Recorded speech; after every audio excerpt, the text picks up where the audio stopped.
And she was director of a chorus, a wonderful chorus in Region 1 for 21 years. As we also know, she's been a member of 3 award-winning quartets. My favorite, Rainbow Express. And she's taught at IES and other regional international venues and meetings. When she teaches and coaches, she's always full of energy and has a wonderful sense of humor, which you will see later. She loves what she does, and she does it so well. She's also a great volunteer, and she's a retired teacher. Yay. She's also spending a lot of time with the Lions Club International, and she has attained the status of district governor of District 23B. So without further ado, here's Heidi. Thank you, Patty and Annette. I hope everybody's doing well out there. This is a whole new world, and I wish I could be driving to, or wish last night I could have driven to the regional event to be together as we're used to being. I, like you, wonder when we're ever going to get out of this, but hopefully sooner than later. Any rate, I'm going to go through this PowerPoint. It is a bizarre way of teaching because there really isn't the feedback. Like right now on my screen, I see myself, Patty, Annette, and someone else off to the side, and that's all I can see just because of the sharing of the screen. But I am going to go through this for you, and if I, for some reason, don't get through it all, last night I was zipping through the last 2 slides, you can always email me and I can send you the rest of the presentation should you want it. Okay, so we're going to talk about the different voice parts. And obviously, all of you know a lot about this already, but here you might, I hope, are going to learn some new things that will help you as you move forward. So the lead is known as the familiar. Why? Because you end up singing the melody. And so everybody's familiar with that. And you need to sing the melody with authority. So for instance, especially in a quartet, you have to be able to hear that lead part coming out, and the lead has got to show that she is in charge of the quartet. There has to be that same kind of feeling within a chorus as well. And you don't want to just phone it in. That's one of my favorite little sayings. That's when, you know, you're singing your part, happy birthday to you, happy birthday. I'm singing all the right notes, all the right time, etc. No, yeah, you are, but you have to do a little bit more than that to make it better than what phoning it in does. You should, as a lead, you should have a sense of style, interpretation, and emotion as you're singing. So you want to, every lead that you probably have heard, especially in a quartet again, you can tell that they have their own ideas of things, which makes them different from other quartets. The leads need to have flexibility in their range, clarity, brilliance, depth, width, maturity, color, and warmth. So their sound, you probably have, let's see, different leads. The lead in, I should get this over with now because she's making me crazy. This is my assistant, let's see. She loves coming in on Zoom calls periodically. Okay, now go away. Okay, so like leads, you can think of Kim Vaughn, for instance, and she has a definite warmth to her sound, definite authority. It's everything that you want in a lead voice. The leads are capable of executing a wide range of dynamics while keeping that quality, the consistent quality in their tone. And I'll tell you to begin with, every voice part wants their part within this area all the time, the same quality, the same everything, the same space, because that's what's going to make you do your job appropriately. They need to have an accurate sense of pitch. Very important, especially in a quartet, but also in a chorus. Imagine if you're, now this is a nightmare. Imagine in your lead section, if every single lead had their own idea of what the pitch was, of what the tonal center was. Wouldn't that be scary? Yes. Woohoo, woohoo, cots, yes. And this is the range usually you'll find the lead singing in. And as you'll see, if you can remember later on, it's very similar to what the baritone range is. So again, the leads are the ones that have got to lead us in a quartet, and actually in a chorus have got to follow the director to be able to bring that authority and bring the sound forward. We move on to the bass. That's the foundation. If the bass does not create this solid sound down below, everything else on top of it is going to collapse. They also need to sing with authority. They need to be melodic and have this nice, full, round mound of sound. But they also don't want, a lot of times basses will interpret being full and round, and the foundation is bringing their sound back. You don't want that. You do want the sound to be forward, so they need to sing with clarity. It's very important that the bass complements the lead sound.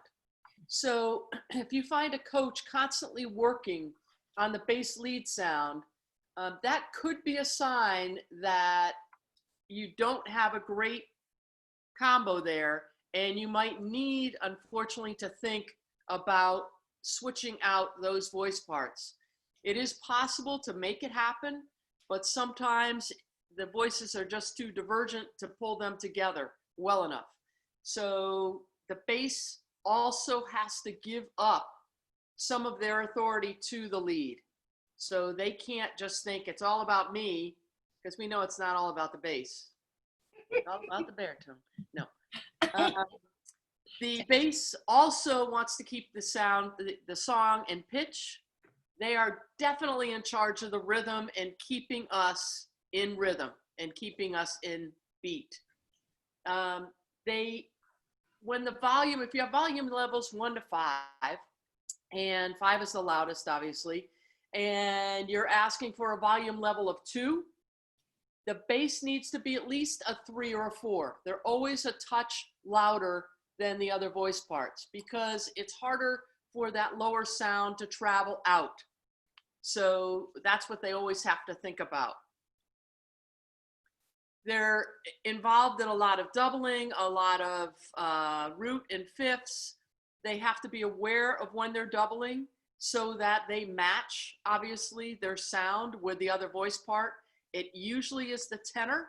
So they ride along a lot and they hit doubles that they have to make sure that they agree on. Another thing with the bass part that I didn't talk about up above is that as you go down, the bass sound should get louder. You want it to get fuller. And as you go up, it's just the opposite. Now, some basses are used to singing in the upper range. And so when they get up there, they're like, yes, I'm in my wheelhouse. And they start pumping.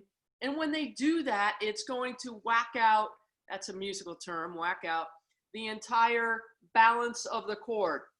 So it's very important, basses, that you be aware of where you are. As you go up, you soften up, you keep that width in your sound, but you go a little bit softer. As you go down, you get louder.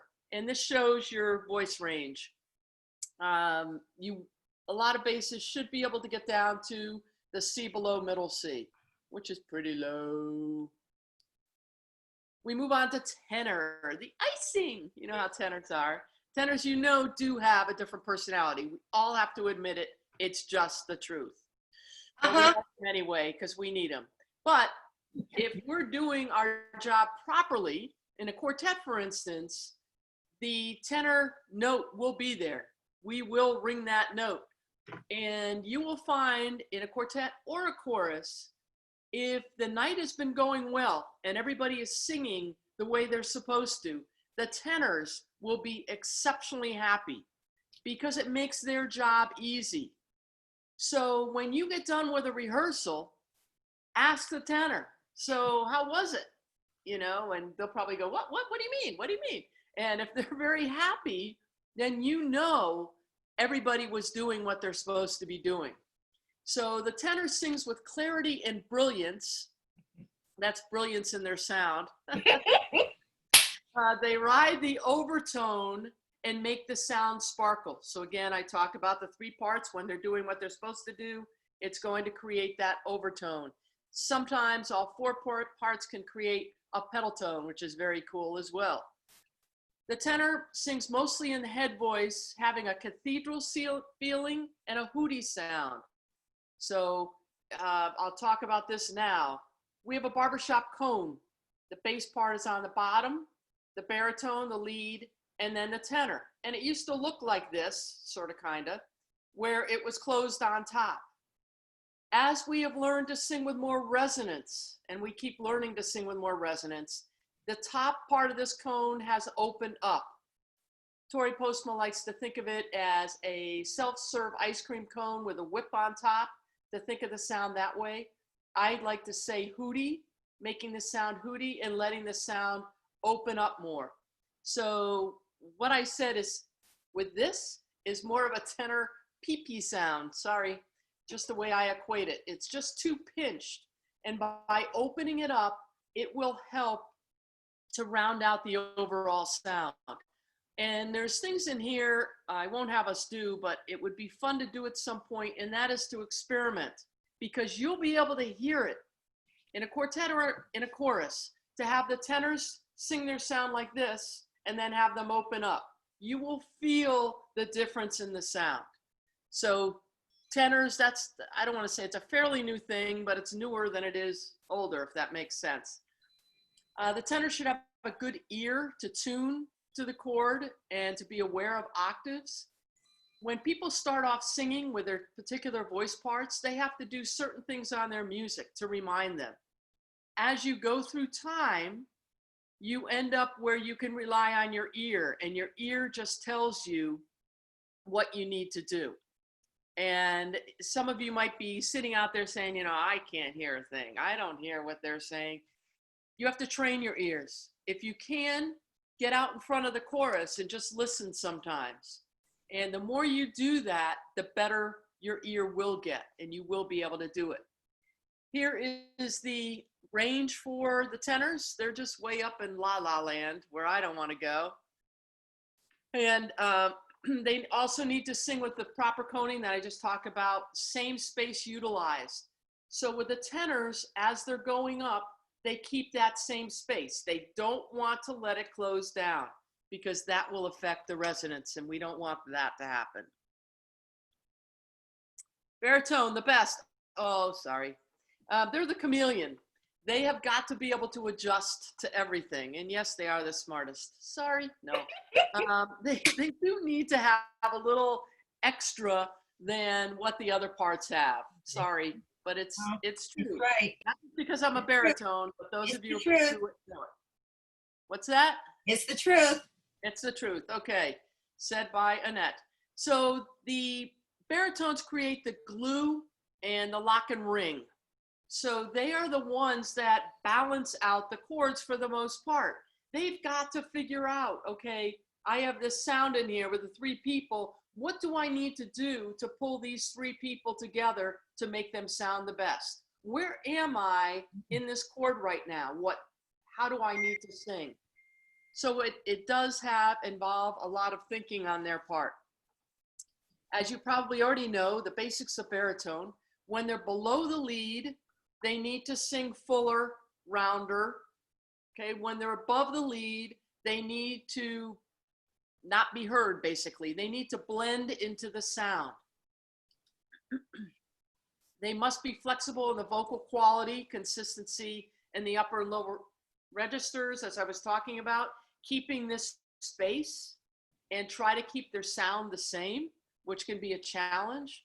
Know that as far as the chameleon part, if, for instance, I, as a baritone, was to sing with Kim Vaughn, I might sing differently, and I would, than another lead, just because every lead is different. So I've got to change what I'm doing to match that sound.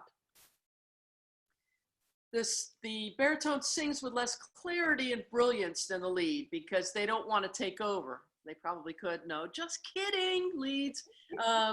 But the lead, they have got to let the lead have the authority and be out there. Again, we talked about them having a good ear to tune the chord, to adjust the quality and the balance depending on what's happening.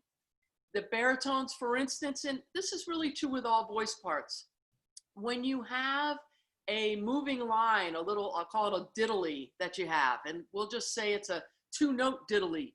When you have diddlies, such a weird word, you have to make that sound come out, those 2 notes, and then you've got to back right back into your sound again, your normal sound. So you start off with your normal sound, bring out the diddly, and then go back to your normal sound again. That's true with every voice part, but the baritone does it a lot. And this is the range again for the baritone. Now I am going to go a little bit more into baritone just because I am one, but a lot of these concepts do apply to the other voice parts. So this should probably say what makes a great singer in general, and I have others for singers as well. So you need a good sense of barbershop style. True with every voice part, right? Right. The baritone part is the most subtle vocal line. And again, I just explained that to you. They've got to be there. They really have to be present at all times, because if they're not, again, the sound is not going to be there. Know when they octave with other parts. True with every other vocal part. They need to be able to go, true with every vocal part, all vocal ranges in timbres with ease. So as they're singing along, they just have to be able to keep that same quality. They need to have a good vocal match. As we were talking about the lead and the bass, they've got to match their voice in with the other parts. I used to say to my lead, what the lead needs to do, we'll go back there for a second, they've got to leave enough space in their sound for the other parts to fit their sound into. Does that make sense to you? This is something that I have learned more recently to talk about, because if the lead has a narrow sound, there's really no space for the other parts to fit their sound into. So when you have a nice full round lead sound, it's so easy for the other parts to stick their part within that lead sound. Hopefully that makes sense. Again, to be a great baritone or great anything, tune to the tonal center while listening to the other parts. So you're always aware of the initial pitch that was blown so that you can keep that tone going in that pitch in the right place.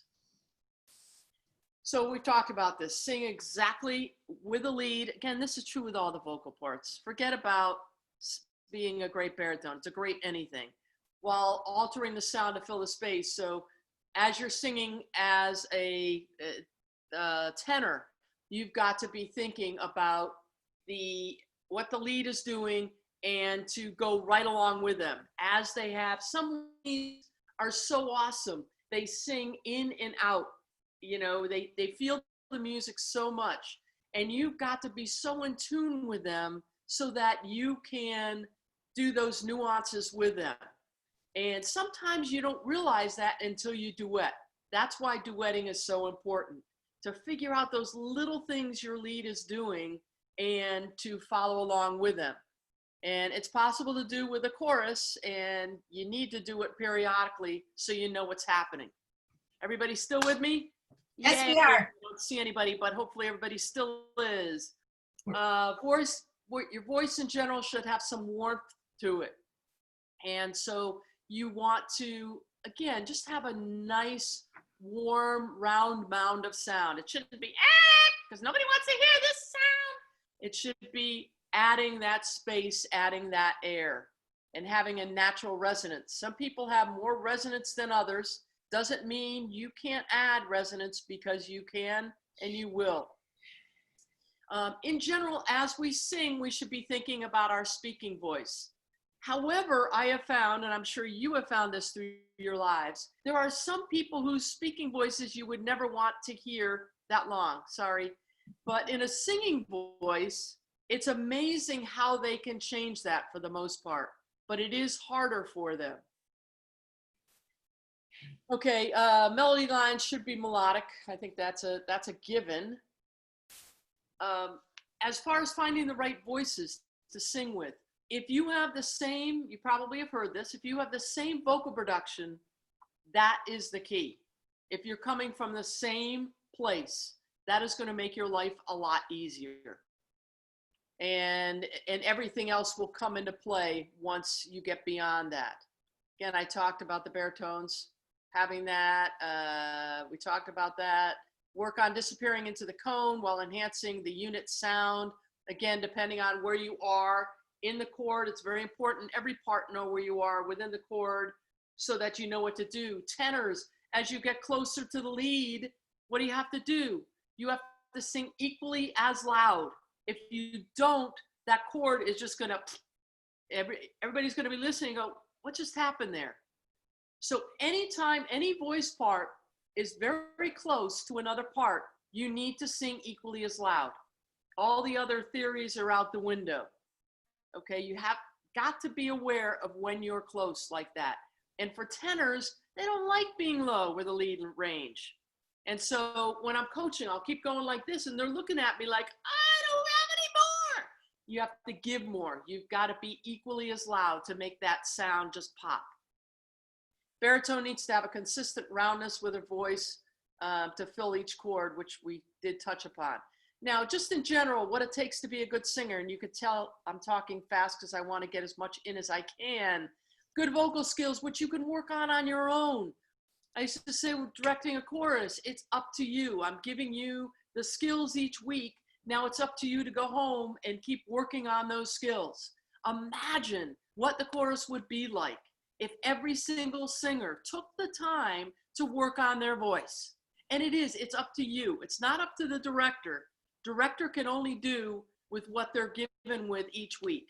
So now during COVID is a perfect time for everybody to be working on their voice. Perfect. One thing I noticed, those of you who've never Zoomed with me, is how evident it is to be able to watch each other through Zoom or any other virtual platform you're using, and to be singing. Know you're singing with each other, but obviously you're not in sync, but to look at your faces. Talk about the perfect opportunity to fix our faces and what the director is looking at. And imagine being the director and looking at certain people during the night who are like, yeah, whatever. You know, that zaps the director. So you owe that to the director and owe it to your fellow singers to always be on. And so now's the perfect time to do that. Okay, I'm off of that horse now. Good vocal skills, great posture. We'll talk about that a little bit later. Breast support. You want to have that column of air coming up and out. You don't want to save any air. What are you saving it for? Now, one thing I'll tell you right now is that I never like focusing on too much on breathing, because I feel as Sweet Adelines, we're overachievers. And so people think they have to do something different. Like Carolyn Butler, may she rest in peace. She's a short little baritone, awesome person, little redhead. Wonderful. She used to talk about, you know, don't try to suck in the knee air down at your knees, you know, because you don't need to do that. Nobody I know of and nobody I've been singing with has ever keeled over because they haven't had enough oxygen coming in. So you know what's going to happen. It's the same thing as when we're talking as when we're singing. So you don't have to do anything differently to force air to come into your body. It will be there. And hopefully that's nothing new. But again, that's a little bit on my high horse because I feel sometimes we focus too much and then people are thinking too much how to bring in enough air. Once you have the air, then it's up to you to regulate so that you're able to make it through the entire phrase. Keep everything relaxed. Okay, another thing I don't like to talk about, some of you are going like, oh yeah, she just doesn't want to deal with it.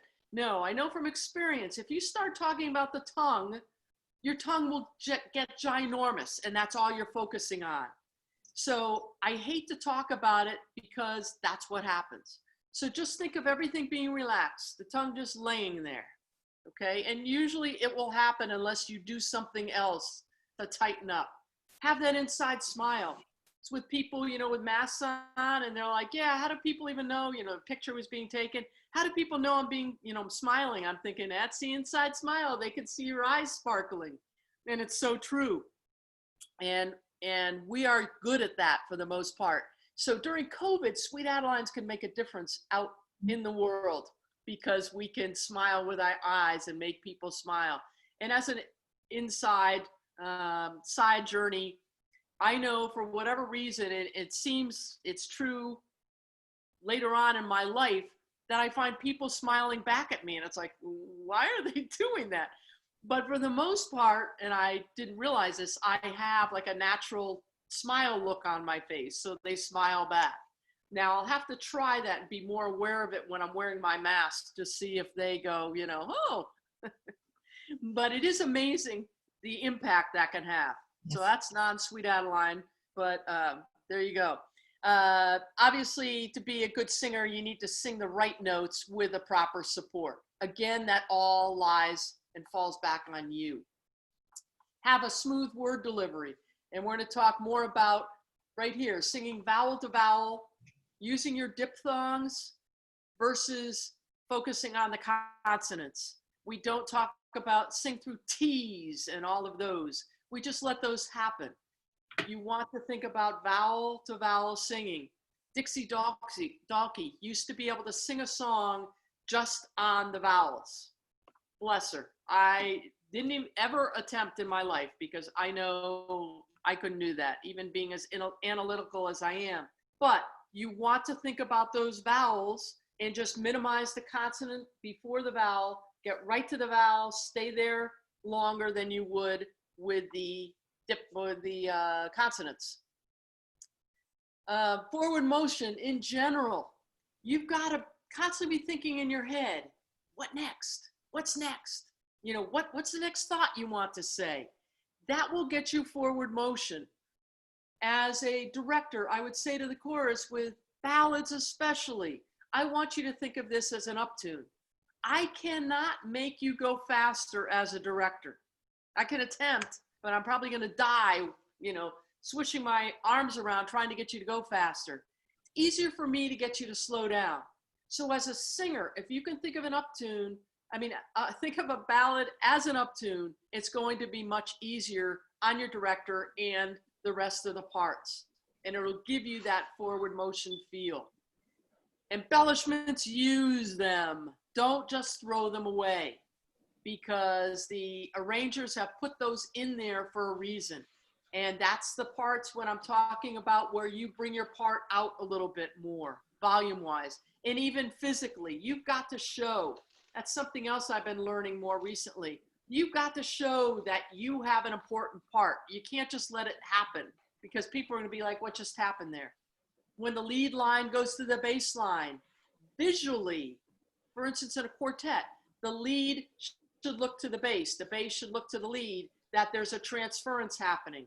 When it goes back, the bass should look at the lead should look at the bass. It's a small little nuance, but it helps the audience realize what's happening and it makes it all more believable. You need to work on your own internal tempo. Some people, for instance, don't feel backbeat. So if you can try to work on that, if you can try to work on when you're singing your uptune, keeping it in tune, keeping in tempo, what are different things you can do to make it happen? Doing this sometimes helps. Dooting, doot, doot, doot, doot, doot, doot, doot, doot, without the words, but with the notes, that's another way. Okay, I already talked about, I'm gonna fly through here because we have about 12 minutes. Again, singing with your speaking voice, totally relaxed. Total musicality with massive energy driven. We're not going to talk about the muscles at this point. So again, the energy you have as a singer that you can always show. And I'm going to refer to, this is way back, Betty Tracy at the time, now Clipman, was directing Vienna Falls. And I happened to show up at a retreat. And their faculty was Betty Tracy, their director. I am telling you, I was so impressed. That chorus was on every single second. So Betty would cut them off, she would say something, and they'd all be standing there ready to go again, and she would go. Versus what you see a lot of choruses doing. The director talks, and they kind of sit back on their heels, they're looking around, you know, like, director's not talking to me, she must be talking to someone else. And then, okay, I guess she wants us to get going again, and then they kind of get, you know, but they're still not into it. So being in the moment and always being there, you will notice a difference in the level your chorus is going to attain. Having every chorus there. And again, your responsibility, not the director. Using vocal energy without muscling the tone. So sometimes, you know what it is when they go, ah, they get a higher, you know, ugly sound. You don't want to do that. Energy, finesse, vocal stamina. We've talked about a lot of these things already. Emotional communication. You've got to know what you're singing about to make it believable. And that's something, again, you can do during COVID. Think about that. You can be thinking like, what is this song saying to me? And maybe it's not what everybody else in the chorus is thinking about, but it's along the same line to give that same communication, emotional communication to your group. And sing in front of the mirror. I know we all hate it, but that will help you see what you're actually doing. Are you looking, instead of looking concerned, are you looking angry? If somebody couldn't hear what you were saying, are you looking angry? And so these are things you can work on during COVID. So I challenge you to do that. Okay, great posture for basis of all good singing. I'm gonna fly through this because I know a lot of you already know it. Feet shoulder width apart, knees relaxed and flexible, shoulders relaxed, chest high and wide. And normally I'd have you experiment. Now with this, I'm not getting into, you know, tucking the pelvis and all this other stuff because, again, I feel we're overachievers. And as soon as you tell Sweet Adeline's another thing to think about, they put it on their checkoff list and then they overdo it. So basically, full feet shoulder width apart, having your weight towards the front, and you want to be buoyant. That's going to be coming up later. And just keeping your chest high and wide versus slumped down. It's easy. Okay. How would you feel comfortable? And I would challenge you again later on some other time to experiment different ways, because you will notice a difference when you stand any way you want and sing, and then when you stand the way you're supposed to and sing. You'll be able to feel it. Being buoyant at all times rather than standing still makes a huge difference with your vocal mechanism and your countenance, how you're looking, and how the overall performance is going to look. So constantly being buoyant, not just moving side to side, you know, and getting into a patterned move. No, you want to make it be there for a reason. And then obviously we would demo doing everything right so you could feel that as well. Flipping on to breathing. Everybody's still doing well, I guess, because there's no questions so far. Yay. No question. You're a wonderful teacher. Oh, thank you. I'll pay you later. Checks in the mail. Relaxed jaw and open throat. We've already talked about that. Space between the molars. People like to think about that. It helps them. You can put your knuckles between your cheeks. The tongue just laying there. Okay. Okay, so now, again, this is back to what I talked to earlier, where you talk about the specifics of the breathing, you know, and again, I think if you just think about, you know, the air is going to come in, so you really don't have to focus on exactly what's happening. It will work. You're not going to keel over. The way you know that you're breathing correctly is when you lie down. That's the way you are breathing correctly. So don't worry about it unless if you're told that, or you see in the mirror that you're lifting up your shoulders, you're probably chest breathing. So I would lie down on the floor and just try to see, okay, what am I doing here? How is this working? And then stand up and try to duplicate that. Again, experiment you could do. We're not going to do that. Warm air. I got to tell you about sewer pipe because to me this is motivating and it shows you a little bit about my personality.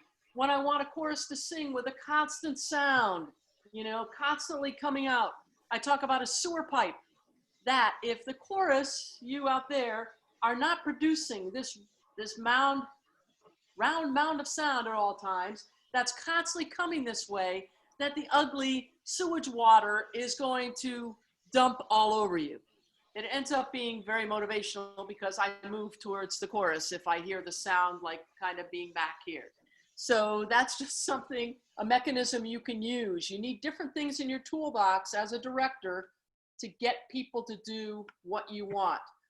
You can have people think about the hose, a spurting hose or a constant hose. Obviously, we want the constant hose where the sound is just coming out consistently. For some people, the barrel works. That's standing on the balls of your feet, holding your arms out in front. And it works. Just thinking about bringing your sound out here.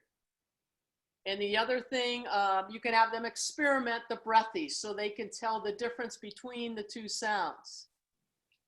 Resonance, amplification, enrichment of tones produced by the voice. That's what it is.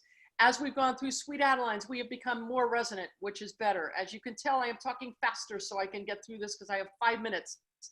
So we're always striving for that rich, full mound of sound. Again, keeping everything relaxed. Some people resonate better on different sounds. I personally like the ah sound, which I'm going to talk about a little bit later. People in the past have talked about Julia Childs. Think about operatic sound. And what you do is you go from that operatic sound and pitch it back a few notches, and that's where we want to be for resonance. Jim Casey used to say, "Whom do you choose?" And holy moly, I can't do it down there because I'm not a bass. And oh no, just to get that nice resonant sound versus the Gomer Pyle sound. We don't want that sound at all. Think about a cathedral ceiling. And I do this a lot directing to give the chorus the idea that they want that tall sound. Okay, this is my favorite when I was talking about the ah. Have the person or the people just drop their head, have their head hanging. They can put their hands on their knees and then slowly stand up, start with singing an ah down when they're letting their head hang, and slowly stand up, and you can hear an unbelievable difference in their sound. That is the sound you want all the time. So when you're having difficulties in a particular song at a different particular note, sing that note, bend over, and then stand up. You will find where it needs to be placed, and then you have to internalize it. So the ah is awesome. Doing the ningy, ningy, ning, ah helps people get the sound here and then to open it up. Dale Syverson's ah versus ah. It's a visual thing, showing the group just to sing an ah. They'll just go ah, ah between the two. Again, having that inside smile helps with the resonance, helps with the tonality. You can have knuckles in your cheeks to help keep the molars apart.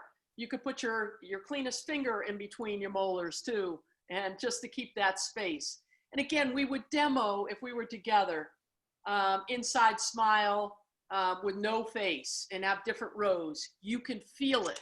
So it's very important everybody do it. Articulation, forming a consonants, keeping the consonant sound going. Again, we don't want a lot of emphasis on the consonants. So we want the wall of sound. It's also called the vowel tunnel, keeping everything right in here. Don't keep on switching that space depending on what vowels you're singing. Talked about this earlier. Vowels longer, consonants short. Sing the whole song on an ah to keep that space. Knuckles and cheeks, we did that. Ah! Sing vowel to vowel. Experiment, we're not going to do this. Sing the whole song on O or ah, knuckles and cheeks. Sing vowel to vowel, not the vowel, target feeling. Rehearsal duet with each part. Going down to minutes here. Yes. Identify octaves. Do that ahead of time. Know where you are. 3 minutes. 3 minutes. I can do it. I can do it. I can do it. I did it last night. I'll do it again, even if you can't read what I'm doing here. Identify areas that need more attention. Keep the vocal delivery the same at all times. That's the most important. Again, you can experiment, phoning in, singing with authority, bass is singing with authority, bass, baritone's not coning, baritone's coning, Tenors singing pee-pee sounding or singing hootie sounding, singing too loudly. That's terrible with tenors singing too loudly. You never want that. Different director styles has an impact also, obviously, on what you're hearing. Energy versus no energy. Imagine if I was teaching like this. Energy versus no energy. You'd have basic vocal skills. And then I'm really going to fly through this because this is the different levels. The C level, you're having more going right than wrong. C plus, it gets a little bit better. Everything notches up. The skills get better. The plans get better. The stamina gets better. And then B plus is where you really notice, I think, a difference. Strong vocal skills are demonstrated. Focus, commitment, staying in the moment. Emotionally, they're into it. Seamless performance. And then total musicality, barbershop and blend, they're doing everything really well. And for the most part, our region is B's. We have some B plus, A minuses, and I'm running out of time. A's do everything right. Let's just be serious here. And it's a place where you want to be, but it's very hard to get there. But if you work hard, you can get there. And very lastly, when you're together again, here's a quartetting cube that you can use as an exercise to sing your part smart. And any way you look at it, the four corners are a quartet.